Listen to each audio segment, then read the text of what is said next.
आप सभी देशवासियों को जय जवान जय किसान यूट्यूब चैनल की तरफ से प्यार भरा नमस्कार। आनंद परमानंद। गुरु गोविंद दोऊ खड़े काको लागू पाए, बलिहारी गुरु आपने जिन गोविंदियों मिलाए। इस पंक्ति के अंदर कवि ने जो कल्पना की है कि गुरु और भगवान परमात्मा दोनों एक स्थान पे खड़े हैं। तो आत्मा जो है वो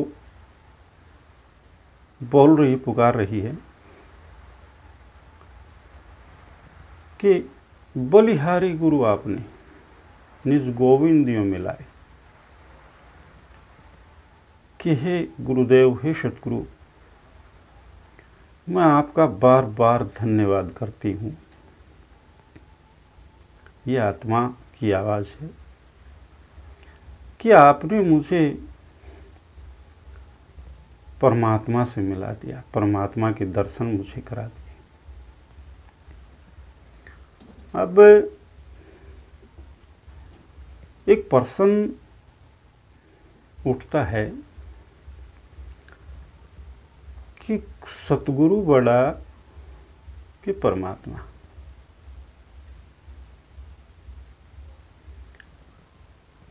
इसमें से बड़ा कौन है? वैसे तो सही रूप में तो परमात्मा ही बड़ा है, क्योंकि सभी जीव, सभी इस सृष्टि के ऊपर जो भी प्राणी हैं वो सभी उसी की एक कल्पना है, उसी की अंग हैं, उसी के अंश हैं। बड़ा तो वही है। लेकिन सतगुरु को बड़ा क्यों माना गया?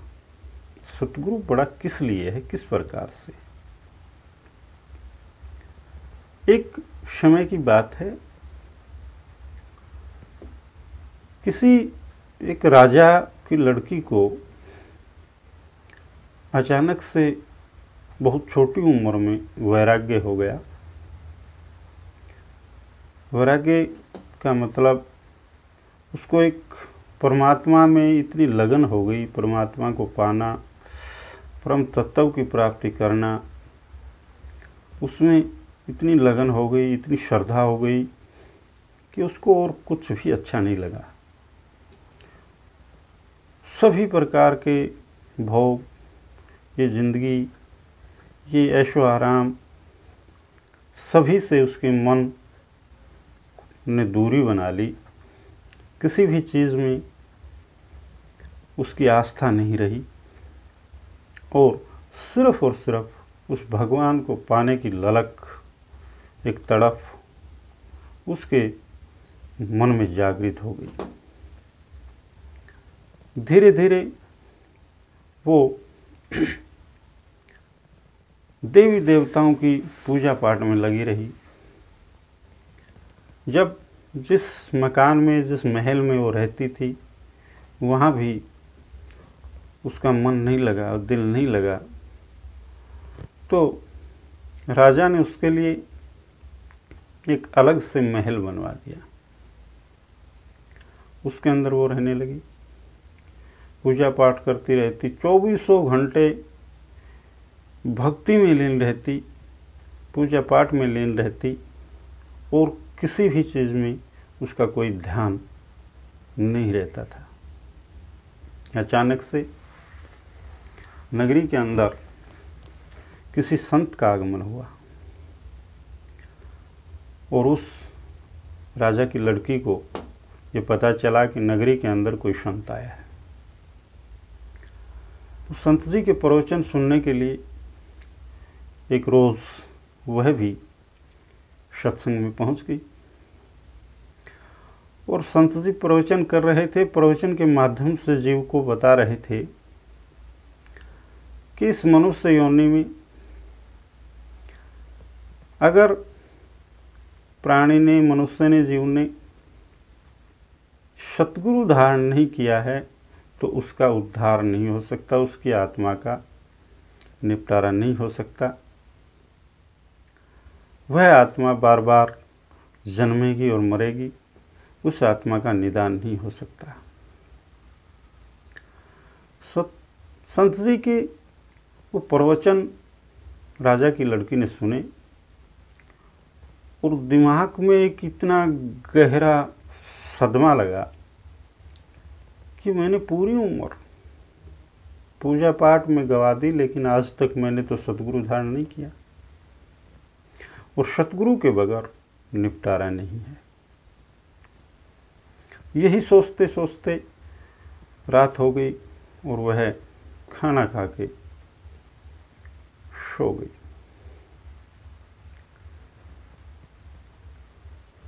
नींद नहीं आ रही थी और अकेली अपने आप से बातें कर रही थी कि मेरा निपटारा कैसे होगा, मुझे तो सतगुरु नहीं मिला, मुझे सतगुरु कैसे मिले, कहाँ मिले, सतगुरु की मुझे पहचान नहीं है, सतगुरु की क्या पहचान होती है। इस प्रकार से अपने आप से ही वो बातें कर रही थी और अचानक से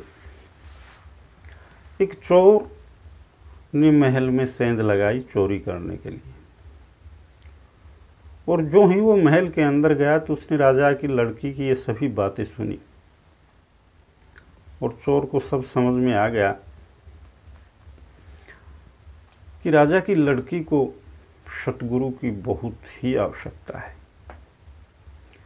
ये सब बातें सुन करके और वो चोर बाहर आया। बाहर आकर के उसने एक साधु का रूप धारण कर लिया, साधु की वेश बदल लिया और साधु का रूप बना करके वो महल के अंदर प्रवेश हो गया। नारायण हरि, नारायण हरि, जो भी परमात्मा को पुकारते हुए, उसका नाम लेते हुए। और जैसे ही लड़की ने उसको देखा, भाग के आई, दौड़ के आई, पैरों में गिर गई। हे भगवान, हे परमात्मा, आप कौन है? मेरे घर में आए, बड़े सौभाग्य हैं मेरे, बैठो।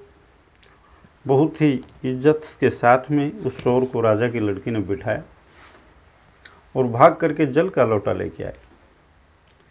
लीजिए संत जी, महात्मा जी, जल ग्रहण कीजिए। वो चोर जो साधु के भेष में था, उसने कहा कि हे लड़की,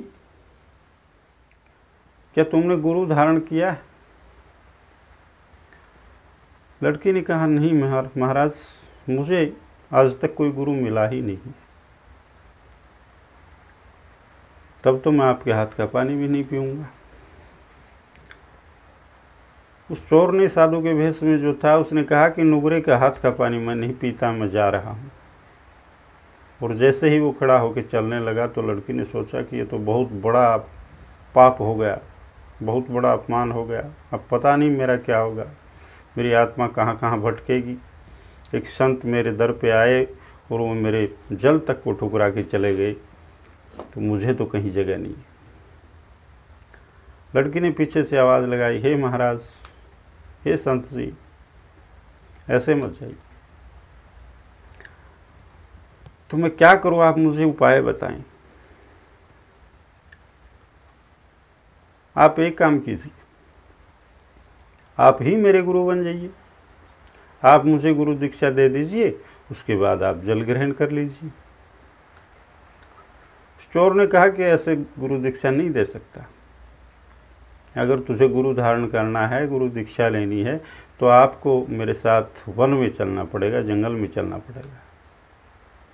अब लड़की परमात्मा के प्रति इतनी ललायत थी, इतनी भावुक थी कि उसको कुछ भी दिखाई नहीं दे रहा था। राजा की लड़की ने तुरंत कहा, जी ठीक है, मैं तैयार हूँ। उस चोर ने कहा कि जो भी तुम्हारे पास हीरा ज्वारा जो भी है, धन दौलत, उस सब को इकट्ठा करके एक गठड़ी बांध लो और मेरे पीछे आ जाओ। वो सब लेके उसके पीछे पीछे जंगल में चले गए और गहरे वन में जाने के बाद में उसने उस लड़की को एक पेड़ के साथ में बांध दिया और कहने लगा कि जब तक मैं न आऊँ, तब तक तुम्हें यहाँ से हिलना नहीं है, बोलना नहीं है, इसको खोलना नहीं है और किसी को से खुलवाना भी नहीं है। ये कह करके और वो जो भी धन खजाना जो था उस सब को लेकर के रफू चक्कर हो गया। अब लड़की जो थी उसको तो सिर्फ और सिर्फ उस परमात्मा से मिलने की लगन थी और उसे कोई किसी बात से लेना देना नहीं था। एक दिन बीत गया, 2 दिन बीत गए, 3 दिन बीत गए, अब चोर कहाँ आने वाला था। और उस लड़की की इतनी कठिन तपस्या, इतनी श्रद्धा, जबरदस्त श्रद्धा, विश्वास को देख करके देवताओं तक के आसन हिलने लगे। तभी देवताओं ने इकट्ठा होकर के और एक देव को उस लड़की के पास में भेजा कि जाइए उस लड़की को उस वृक्ष से खोलिए और उसको जलपान कराइए। नारद जी देवताओं में अग्रणी देवता होते हैं। नारद जी लड़की के पास में आए और उन्होंने कहा कि हे वत्स, तुम क्यों परेशान हो? 3 दिन हो गए तुम यहाँ खड़ी हो भूखी प्यासी, लाओ मैं तुम्हें खोल देता हूँ। बोले जी नहीं, आप नहीं खोल सकते। क्यों? इसको मेरा गुरु खोलेगा। मेरे गुरु ने मुझे कहा है, मुझे वचन दिया है कि जब तक मैं न आऊँ, न खोलना है, न किसी से खुलवाना है, न यहाँ से हिलना है। अब नारद जी ने देवताओं को जाके बताया कि जी वो तो ऐसे ऐसे कर रही है। अब वीडियो थोड़ा लंबा हो जाएगा, इस शॉर्ट में बताता हूँ कि सभी देवता आ गए, लेकिन उस लड़की ने देवताओं की बात को भी नहीं माना। इतनी अडिग थी वो अपनी बात के ऊपर, गुरु के ऊपर, कि अगर मुझे खोलेगा तो मेरा गुरु ही खोलेगा। जबकि जिसको वो गुरु मान रही थी वो वास्तव में कोई गुरु नहीं था, वो तो एक ढोंगी था, चोर था। जब देवताओं ने उस बात को समझा कि लड़की मानने वाली नहीं है, तो नारद जी को भेजा कि उस चोर को ढूंढ के लाओ। नारद जी गए, उस चोर को ढूंढ करके लाए। और जब जो ही उस चोर ने आकर के देखा कि सभी देवता वहां एक तरीके खड़े, चोर जो है वो लड़की के चरणों में नतमस्तक हो गया और अपनी बातों पर इतना जबरदस्त पछताने लगा कि देखिए, मैं तो इसके दरबार पे, इसके महल में एक चोरी करने के लिए गया था। मैंने कभी अपनी जिंदगी में भी नहीं सोचा था कि इतने बड़े बड़े देवी देवताओं के दर्शन में शयन रूप में कर सकूंगा। लेकिन आज इस लड़की की अटूट श्रद्धा और विश्वास ने मेरा जन्म सुधार दिया। मुझे भी साक्षात रूप में देवताओं के दर्शन हुए। तो ऐसी ताकत होती है, क्योंकि उस लड़की की, उस कन्या की गुरु के प्रति एक अटूट श्रद्धा थी, इसलिए गुरु को बड़ा माना गया। जब तक वो नहीं आया, उसने नहीं खोला, तो देवताओं तक को हाथ नहीं लगाने दिया। क्यों? वो कहने लगी कि हे भगवान, हे देवी देवताओं, आज अगर आपके दर्शन मुझे हो रहे हैं तो मेरे गुरु की वजह से हो रहे हैं। अगर मेरे गुरु मुझे यहाँ बांध के नहीं जाते, मुझे वचन दे के नहीं जाते, तो आपके दर्शन मुझे नहीं होते। इतने साल से मैं आपकी पूजा पाठ कर रही हूँ, इतने साल से मैं दिन और रात 24 घंटे आपकी भक्ति में लीन रही हूँ, लेकिन आपने आज तक किसी भी देवी या देवता ने मुझे दर्शन नहीं दिए। ये मेरे गुरु की ही करामात है, मेरे गुरु का ही कमाल है कि आज शयन रूप में आप मेरे सामने खड़े हो। इसलिए गुरु को बड़ा माना गया है। तभी संत ने कहा है कि गुरु गोविंद दो खड़े का को लागू पाए, बोलिहारी गुरु आपने इस गोविंद दियो मिलाए। गुरु की वजह से भगवान के दर्शन हो गए। इस प्रकार से साधु संतों ने बताया है कि गुरु की महिमा अपरंपार है। गुरु की महिमा का कोई बखान नहीं किया जा सकता,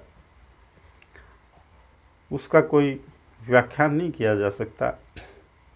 लेकिन एक जीव को समझाने मात्र के लिए कोई किसी प्रकार से काफ़ी उदाहरणों के तहत जीव को बताया है कि अगर परमात्मा को आप पाना चाहते हैं, परमात्मा के दर्शन करना चाहते हैं, उस परम तत्व में समाहित होना चाहते हैं, तो गुरु ही आपका परमात्मा है। अगर आप गुरु में समाहित हो गए, गुरु को आपने भगवान मान लिया, तो ये समझिए कि वो मंजिल दूर नहीं है, इस आत्मा का निदान अवश्य हो जाएगा। इसी के साथ में आज का ये वीडियो मैं यही समाप्त करता हूँ। आप सभी को जय जवान जय किसान यूट्यूब चैनल की तरफ से प्यार भरा नमस्कार। आनंद परमानंद।